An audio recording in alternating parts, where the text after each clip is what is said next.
This podcast was brought to you by Minnesota Tonight, the monthly comedy show that keeps you up to date on your state. It is also brought to you by Lottaloons, the twice-daily box subscription service that brings the love of the Northwoods loon right to your shitty metropolitan doorstep. Lottaloons. Are you a lunatic?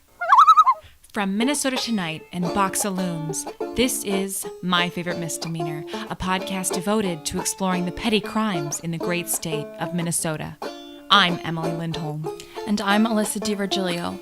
We are unpaid comedy writers fascinated by the eerily mundane. And for the past 3 lady brunches, we've been trying to get to the bottom of a very disturbing and confusing story. But before we get into that, we want to ask our listeners, how do you vote? And we're not talking about who you vote for. We mean, how exactly do you vote? Are you thinking about it? Can you think back to what you were doing on voting day? What you were wearing, where you were standing, whether or not you had to pee? Do you remember who you talked to? How the ballot looked? Did someone help you?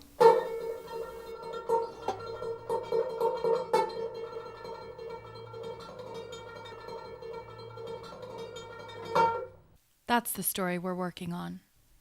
The event in question takes place in November 2017 across the river in the rural suburb of St. Paul. St. Paul. Who knew such a disturbingly boring city could foster such a disturbingly petty crime? The victim in question, or perpetrator, depending on your perspective, is St. Paul Ward 1 council member Dai Tao. According to Ramsey County election manager Joe Mansky, the incident took place between 9:05 and 9:30 a.m. on voting day, Monday, November 6, 2017, at Martin Luther King Recreation Center in St. Paul. Little did they know that their polling place, a neighborhood center that offers taekwondo to 7-year-olds on the reg and plans to screen the Emoji Movie in June. That was a beautiful film. I know. Little did those voters know that their polling place would become the scene of a mind-bending petty crime. The allegations are as follows. It's 9:05 a.m. Central Time on Monday, November 6th. An elderly Hmong woman is sitting with a group outside her St. Paul residence when a stranger approaches, introducing himself as Mr. Zhang and asking if she has plans to vote. The woman, who doesn't speak English, tells him yes, she does plan to vote. Mr. Zhang then offers to drive her to her polling place, Martin Luther King Recreation Center. She accepts, but it didn't end there. According to our timeline, they arrived at approximately 9:14 a.m. The allegations describe Mr. Zhang then helping the woman out of the car, assisting her to the voting booth, and proceeding to translate the ballot to her in Hmong. To those listening, if you are easily upset, please skip forward 10 seconds.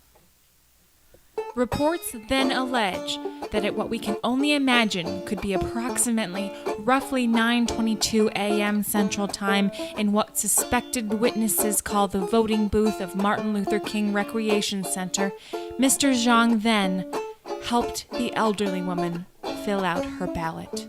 On February 7, 2018, Mr. Zhang, also known as Councilmember Dai Tao, the first Hmong American councilperson in St. Paul, was charged in criminal court on 3 counts. 1. Gross misdemeanor for an unlawful marking of a ballot. 2. Petty misdemeanor for misconduct in or near polling places. 3. Petty misdemeanor for the unlawful assistance of a voter. On March 6, 2018, Councilmember Tao pled not guilty on all charges.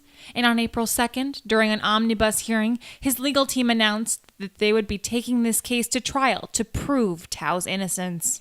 According to the defense, Tao was simply helping an elderly woman who didn't speak English perform her civic duty. His team insists that there were no translators on site at the rec center to assist the elderly woman, and that all Tao was doing was being a super nice guy helping a voter purify her old self in the waters of Lake Democracy. But the courts beg to differ. Minnesota election laws do not allow you to help someone vote if you are an employer, a union rep, or in council member / potential Mayor Tao's case, a candidate running for office. So, what did happen the morning of November 6th between 9:05 and 9:30 a.m. in St. Paul? Why would Councilmember Tao introduce himself to a perfect stranger as Mr. Jean? And also, if he hadn't been caught, would St. Paul still have elected Melvin Carter as mayor? These are the questions which drew us to the case. And just like My Favorite Misdemeanor's third season investigation into who buried a half-burnt dildo in Mrs. Gnurkin-Flurkin's Linden Hills community garden, we dug in after the break.